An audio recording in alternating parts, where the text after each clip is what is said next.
Hello guys, তোমরা সবাই কেমন আছো? আশা করি সবাই ভালো আছো। তো বরাবরের মতো আমরা আবার চলে আসলাম স্কেটিং করতে। এখানে আমাদের অনেক প্লেয়ার এসেছে, সো আমিও এসেছি।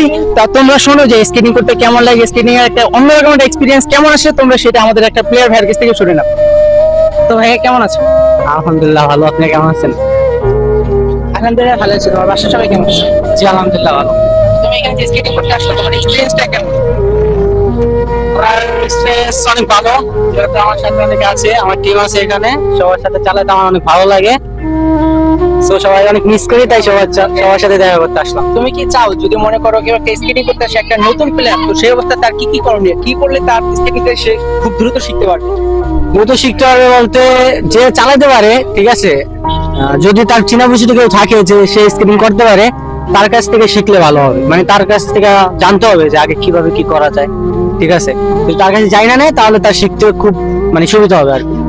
সো গাইস, আমরা শুনে নিলাম একটা ভাইয়ের কাছ থেকে তার এক্সপেরিয়েন্স, তার স্কেটিং এক্সপেরিয়েন্সটা কেমন হয়, স্কেটিং করতে কেমন লাগে। তো চলো এবার তোমাদেরকে আমরা আমাদের স্পোর্টটা ঘুরিয়ে দেখি, আমাদের স্পোর্টটা কেমন।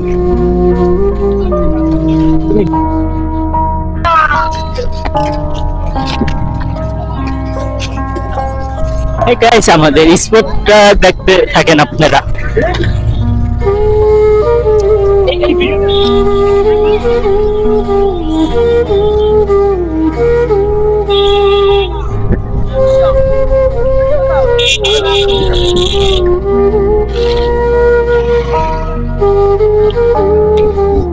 ঠিক আছে, এই যে আমাদের স্কোর আর আমাদের সকল টিম মেম্বার।